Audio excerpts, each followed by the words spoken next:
My girlfriend cheated on me with other guys and called me a simp. I kicked her out of the house and she started spreading false rumors, making it sound like I had abused her. Hi Reddit.my name's Ethan.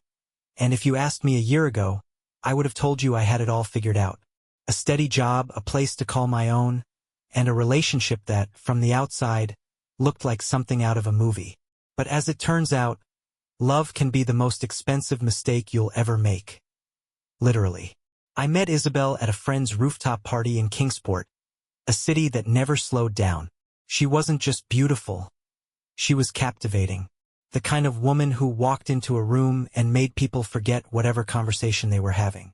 Dark curls, piercing green eyes, and a way of laughing that made you feel like you were the funniest guy on the planet. She had this energy about her, like she belonged somewhere bigger, somewhere better, and if you were lucky, she might let you tag along for the ride. I was 38, working as an architect, and living what I thought was a pretty good life. My job paid well. $120K a year, more than enough for a comfortable life in a city like Kingsport. I had a one-bedroom loft in a high-rise, with floor-to-ceiling windows that overlooked the river. It wasn't extravagant, but it was mine. Something I had built for myself after years of grinding through school and long work hours. Isabel, on the other hand, was 27 and still figuring things out. She had a degree in marketing but wasn't working full-time. She did freelance social media work, which, from what I could tell, mostly involved taking aesthetic photos of coffee shops and calling it brand strategy. But she had ambition, or at least that's what she told me. She dreamed of running her own fashion boutique one day, of curating a lifestyle brand. She just needed time to get there. From the start, I was all in. We went on weekend trips to beach towns, drank expensive wine at candlelit restaurants, and spent lazy Sunday mornings in bed, tangled up in each other. She made life exciting in a way I didn't even know I was missing. First, money didn't feel like an issue. I liked being able to treat her. She'd mention a new restaurant, and I'd make a reservation without thinking twice. If she needed an Uber home, I'd send one. I didn't mind covering most of the costs when we went out. After all, I was making more than enough. It wasn't like she was asking me to. Anyway, she'd always say, "I'll get the next one," or "let me pay you back later." But later never came.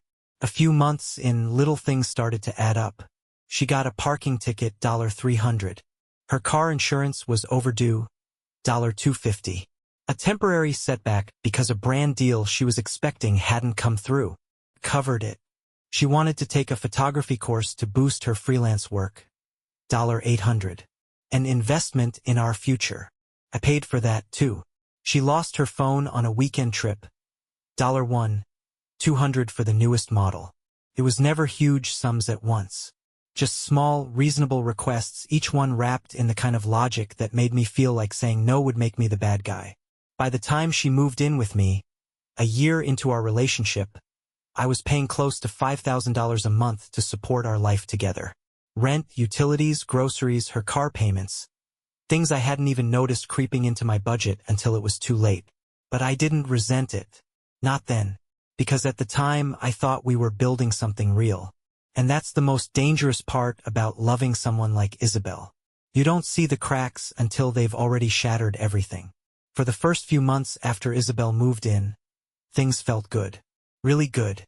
Waking up next to her every morning, cooking late-night pasta in our kitchen, making plans for the future. It all felt like a step in the right direction. I was covering the rent now, $200 a month. Kingsport wasn't cheap and my loft had a great view, but I didn't mind.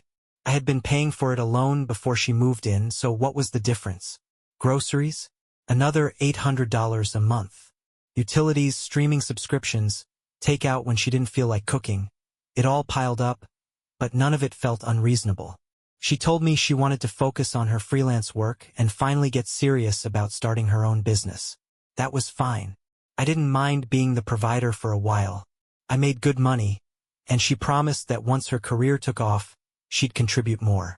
I believed her, but things didn't exactly play out that way. Instead of working, she spent her days meeting friends for brunch, attending networking events that mostly involved drinking champagne at boutique openings, and curating the perfect aesthetic for her Instagram. She called it brand building. I called it avoiding reality. I started noticing little things. She never seemed to be home when I got back from work.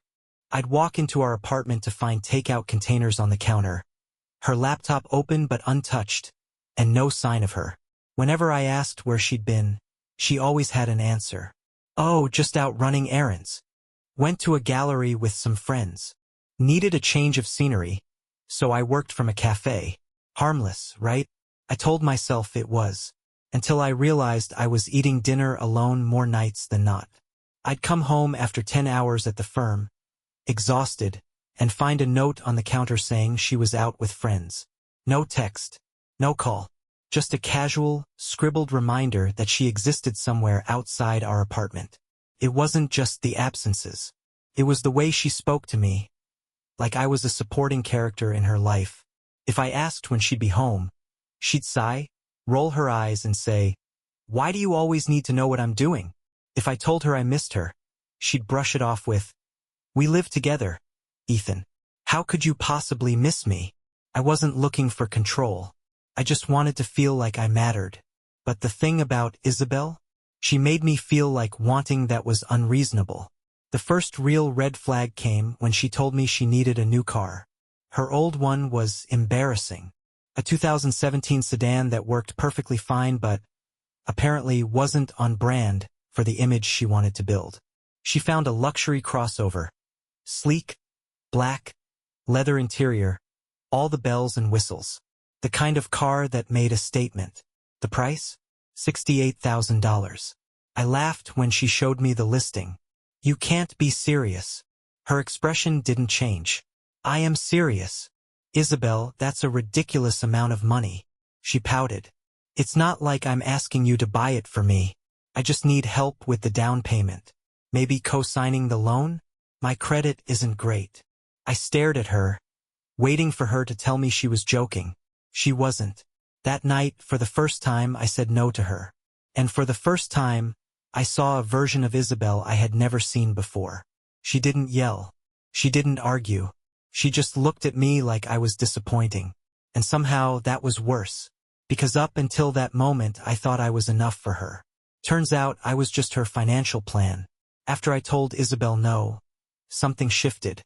Not in an obvious screaming match kind of way. No, she was smarter than that. There were no accusations, no tantrums. Just a slow, steady withdrawal. She didn't argue with me about the car. She didn't bring it up again. Instead, she just started acting different. Colder. Less affectionate. Like I had disappointed her in some fundamental way, and now she had to reevaluate me. At first, I thought I was imagining it. That I was reading too much into things. But then the changes became impossible to ignore. She stopped waiting for me to get home before eating dinner. Most nights, I'd walk in to find a single plate in the sink and no sign of her. If I asked where she'd been, she'd wave a hand and mumble something vague. "Oh, just out." She stopped making plans with me. Before, she'd always excitedly text me about new restaurants to try, new places to go. Now, the only plans she seemed interested in were the ones that didn't include me. Weekend brunches with friends. Girls' trips to clear her head. Late nights out because networking is important. First, I tried to brush it off. I told myself she was just going through something. That she needed space. That relationships had phases, and this was just a rough patch. But then the spending got worse. She didn't get the luxury car, but that didn't mean she stopped living like she had one. $300 hair appointments. $250 facials. $500 on a single shopping trip. Designer shoes that I never saw her wear more than once. It wasn't just expensive, it was constant. And somehow, every time I checked my account, the numbers didn't make sense. One night, I sat down with my bank statements. For the first time since we moved in together, I really looked at where my money was going. I wasn't just covering the rent and groceries. I was paying for everything. Streaming services I didn't use. Uber rides I didn't take. Restaurant bills from places I had never set foot in. A $1,200 charge at a high-end spa. A $700 charge at a boutique jewelry store. A $2,300 charge to a luxury resort in Palmcrest. A trip she told me was fully sponsored by a brand. It was like someone had reached into my bank account and started bleeding me dry. And the worst part? She never once asked. She just took. That night, as I sat alone at the kitchen table, staring at my drained savings, something inside me cracked. Isabel wasn't struggling. She wasn't some poor, lost artist trying to find her way. She was using me, and the sickest part of it all? She didn't even have the decency to hide it. The next morning, I woke up before Isabel. She was still asleep, curled up in the silk sheets I paid for, looking as peaceful as ever, like someone without a single worry in the world. I sat at the edge of the bed, staring at her. How long had she been doing this? How long had I been nothing more than a walking wallet to her? I wanted to be furious.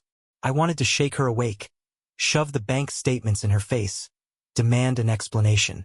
But what would be the point? She knew exactly what she was doing. Instead, I got up, made a pot of coffee, and opened my laptop. I started going through every shared account. The streaming subscriptions? Cancelled. The extra credit card I let her use for emergencies? Shut down. The Uber account she'd been linking to my card? Removed. By the time she rolled out of bed around noon, I had already cleaned up most of the financial damage. She walked into the kitchen, yawning. "Morning, babe. Did you make coffee?" I didn't answer. I just watched as she poured herself a cup, completely oblivious to the fact that the gravy train had stopped running.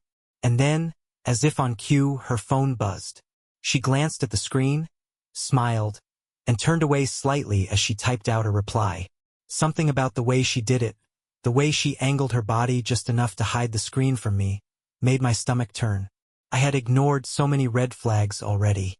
The late nights, the unexplained absences, the way she suddenly had so many new friends she never wanted me to meet. But I was done ignoring things. When she left the room, I walked over to where she'd set her phone down on the counter. The screen was still lit up. A text from someone named Nathan. "Last night was amazing. Can't wait to see you again." My hands clenched into fists. I should have felt heartbreak, devastation, but all I felt was rage. Rage at her for playing me like a fool, and rage at myself for letting her. I stood there, staring at the message, my pulse pounding so hard I could feel it in my throat. Last night was amazing. The words burned themselves into my brain, sizzling like a brand against my skull. My mind ran in circles, trying to make sense of it, but deep down, I already knew. I had known for months. I just hadn't wanted to see it. Footsteps sounded behind me. I turned as Isabel strolled back into the kitchen, completely at ease, stretching her arms over her head, still in my t-shirt, looking like she didn't have a care in the world. I forced my voice to stay calm. "Who's Nathan?" Her movements froze for a fraction of a second, so fast that if I hadn't been looking for it, I might not have noticed. Then, she blinked, cocked her head, and let out a breathy little laugh. "What?" I held up her phone. "Nathan. Last night was amazing. What's that about?" Her eyes flicked to the screen, and for the first time I saw it real panic. Not the fake, overdramatic kind she used when she wanted sympathy. Real, genuine fear. But she recovered quickly. Too quickly. She reached for the phone, rolling her eyes. "Oh my God, Ethan, don't be weird. He's just a friend. Friends usually don't say they can't wait to see you again after an amazing night." My voice was flat, cold. She huffed, crossing her arms. "You're overreacting." I wasn't. I was finally reacting exactly as I should have been all along. "Are you sleeping with him?" I asked, my voice steady. Her jaw tightened. "I can't believe you're even asking me that. That's not an answer." She turned away, running a hand through her hair, letting out a frustrated groan like I was the one being unreasonable. "You're acting crazy, Ethan. He's just someone I met at a gallery opening. We talked, we grabbed a drink. That's it." I didn't believe her. Not for a second. But I had already made my decision before I even asked the question. I exhaled slowly. "You need to leave." She whipped around so fast I thought she might get whiplash. "What?" "You heard me." I set her phone down on the counter and looked her straight in the eye. "Pack your things. You're moving out." A beat of silence. And then, She laughed, like I had just told the funniest joke she'd ever heard. "Oh, babe," she purred, stepping closer, tilting her head. "You don't mean that." I didn't move, didn't speak. Her smile faltered. Then, for the first time since I'd met her, Isabel realized something. I wasn't a pushover anymore. I wasn't her ATM. And I wasn't going to be her backup plan. The moment Isabel saw I wasn't backing down, her entire demeanor shifted. The sweetness disappeared, the wide-eyed innocence replaced by something much colder. She folded her arms across her chest. Leaning against the counter like this was some kind of negotiation. "You're seriously kicking me out?" "Over a text." I let out a slow breath, steadying my voice. "I'm kicking you out because I'm done. Done paying for everything. Done being lied to. Done pretending this is a real relationship when I'm just a safety net for you." Her lips curled into something that wasn't quite a smile. "So that's it? You're throwing me out like some random hookup?" I wanted to laugh. The sheer audacity of her. Standing there in my apartment, after draining my bank account and treating me like an afterthought. Acting like she was the victim. "You stopped being my girlfriend a long time ago," I said. "Now you're just a tenant who doesn't pay rent. And tenants get evicted." Her face twisted with anger. "Oh, please, Ethan. You act like I forced you to do any of this. You wanted to take care of me. You liked feeling needed." I clenched my jaw. "I liked feeling appreciated. There's a difference." She let out a bitter laugh. "God, you're pathetic." There it was. The mask slipping. The real Isabel finally coming out to play. "Pathetic," I repeated, my voice eerily calm. "You live in my apartment. You drive a car I paid for. You spent thousands of my dollars on clothes, spas, vacations. And I'm the pathetic one." She flicked her hair over her shoulder. "You're acting like I robbed you at gunpoint. No one made you do any of that. You just didn't know how to say no." I took a step closer. "I'm saying it now. Get out." Her nostrils flared. "I have nowhere to go." "That's not my problem." For a split second, she looked genuinely shocked. Like it had never even occurred to her that I wouldn't bend to her will. That I wouldn't cave the way I always had before. Then her face hardened. "Fine," she snapped. "I'll leave. But don't think for a second that you're some kind of hero. You're just a bitter, insecure loser who couldn't handle a woman like me." I smiled. Really smiled. Because for the first time in a long time I felt free. "That's one way to look at it," I said. "Another way? I finally handled you just fine." And with that I walked away, leaving her standing there, seething. I didn't know where she'd go. Didn't care. Because for the first time in 4 years, I wasn't looking out for Isabel. I was looking out for me. Isabel didn't leave that night. Instead, she stormed into the bedroom, slammed the door, and ignored me for hours. At some point, I heard her on the phone, her voice low and urgent. I knew exactly what she was doing. Calling every friend, every acquaintance, every guy who'd ever flirted with her, trying to line up a new place to land. I gave her until the weekend. That was me being generous. I could have thrown her out right then, but I wasn't going to be the guy who dumped a woman on the street with nowhere to go. Even if she deserved it. For the next 3 days, we lived in the same apartment but in completely different worlds.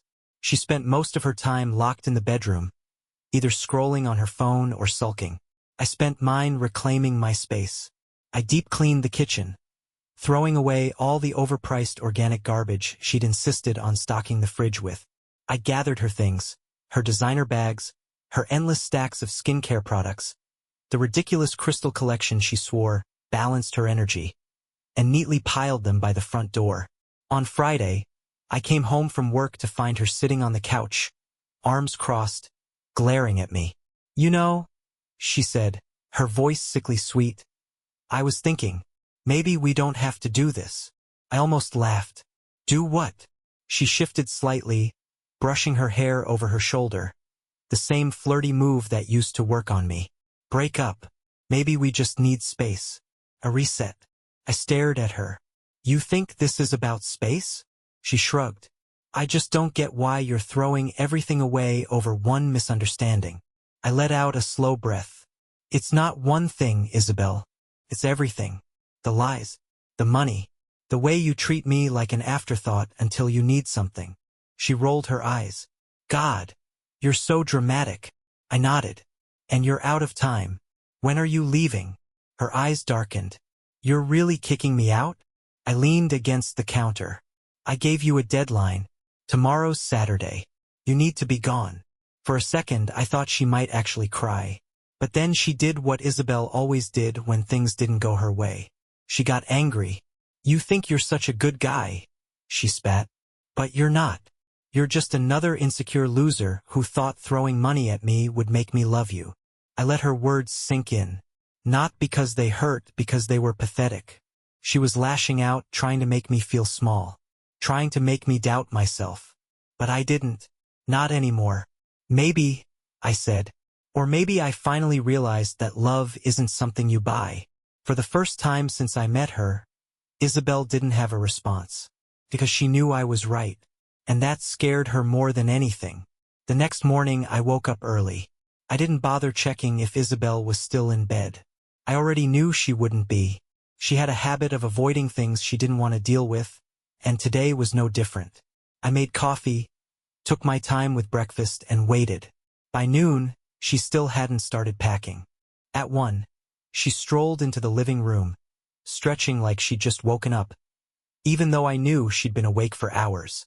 She looked at me, then at the neatly stacked pile of her things by the door, and let out a deep sigh. You're seriously making me do this? She muttered. I set my coffee down. Yes. She flopped onto the couch, staring at the ceiling. Where am I even supposed to go? Not my problem. Her head snapped toward me, her expression twisting. Wow. You really don't care, do you? I stayed silent, because that was the thing I did care. Just not about her problems anymore. I cared about how much of my life I had wasted. I cared about the money I'd thrown away. I cared about getting my life back. But Isabel? She had spent years making sure I was always the one fixing things. And now, for the first time, I wasn't playing that role. She must have realized it too, because she let out a bitter little laugh. Unbelievable. You know, if the roles were reversed, I would never do this to you. I arched a brow. You expect me to believe that? She opened her mouth, probably to tell me another lie, but then her phone rang. She glanced at the screen and hesitated for a second before answering. Hey, yeah, she said, her voice softening. I'll be ready soon. A pause. Then a giggle. A real, genuine giggle. Of course I'm excited, she purred. See you soon. When she hung up, I stared at her. You already have somewhere to go. She didn't even bother looking guilty. Just shrugged. You really thought I'd be homeless? I laughed. A real bitter laugh. I don't know, Isabel. You made it sound like I was ruining your life. She rolled her eyes and stood up, smoothing out the oversized t-shirt she was wearing. My t-shirt. I held out a hand. Leave the shirt. She scoffed. Seriously. I didn't move. With an exaggerated groan. She pulled it over her head right there in the living room, standing in nothing but her underwear. She tossed it at me before walking back into the bedroom. Relax. I was already packed. Of course she was. She spent the next 30 minutes dragging her suitcases toward the door, moving with all the urgency of someone walking to their own execution. When she was finally ready, she turned to me, eyes narrowed. You're going to regret this. I leaned against the counter, arms crossed. I doubt it. She lingered for a second, like she was waiting for me to change my mind. Then she rolled her suitcase out the door, slamming it shut behind her. And just like that, Isabel was gone. And for the first time in years, I could breathe again. The moment Isabel walked out, a strange silence filled the apartment. For the past 4 years, there had always been something. Her voice on the phone, the sound of her heels clicking against the hardwood, her music playing while she lounged on the couch, scrolling through Instagram. Now it was just quiet. I stood there for a while, staring at the door, half expecting her to come back with some last-minute excuse, some desperate attempt to worm her way back in. But she didn't. She was really gone. I exhaled slowly and looked around. The apartment felt different, lighter, like something toxic had finally been sucked out of the air. For the first time in a long time, I felt like I was standing in my home. Not ours, mine. But reality settled in quickly. Just because Isabel was gone didn't mean her damage was. I spent the next few hours going through my finances, checking every account, every subscription, every leftover expense with her name attached to it. The final number made my stomach turn. Over 4 years, I had spent nearly $120,000 on her. Rent, bills, vacations, designer clothes, nights out, car payments, spa treatments, and all the little things I never even noticed disappearing from my bank account. $120,000. Money I could have invested. Money I could have saved. Money I could have spent on literally anything else. And what did I have to show for it? Nothing. Just an empty apartment and a really expensive lesson. I closed my laptop and leaned back in my chair, rubbing my temples. I wasn't even angry anymore. Just exhausted. A few hours later, I got a text from my friend Daniel. Heard about Isabel. You okay? I smirked. News traveled fast. I'm good. A pause. Then another text. Want to grab a drink? I stared at the message for a second. For the past few years, I had barely seen my friends. Every weekend had been about her, her plans, her social life, her schedule. I couldn't even remember the last time I had gone out just for me. I picked up my keys. Yeah, let's go. Isabel may have wasted my time. She may have drained my money. But I wasn't going to let her take my life, too. The bar was packed when I arrived, the kind of place I used to go to before Isabel took over my weekends. The air buzzed with conversations, laughter, and music that was just a little too loud. Daniel was already there, 2 beers on the table, waiting. He smirked when he saw me. Well, look who's finally free. I chuckled, shaking my head as I sat down. It's been a long time coming. He took a sip of his drink. So, what's the plan? You gonna start over? Get back into dating? I exhaled, running a hand through my hair. I think I'm gonna focus on me for a while. And I meant it. For 4 years, my life had revolved around Isabel. Her needs, her wants, her problems. Every decision I made had included her. Now, for the first time in years, I could finally think about what I wanted. I didn't have to check my phone constantly. Didn't have to justify my time. Didn't have to feel like I was walking on eggshells. And damn, did that feel good. Daniel smirked. You know, we all saw it. Saw what? The way she used you. He took another sip of his beer. We didn't say anything because, well, you seemed happy. And we figured you'd figure it out eventually. I let out a breath. I wish I had figured it out sooner. But you did figure it out, he said. That's what matters. And he was right. The money, the time, the energy I wasted, yeah, it sucked. But at the end of the day, I got out. And that was worth more than any amount of money. We spent the rest of the night drinking, laughing, talking about stupid things that had nothing to do with her. And for the first time in years, I felt light. Like I wasn't carrying the weight of someone else's expectations anymore. Like I wasn't just someone's backup plan. I was finally me again. And that was priceless.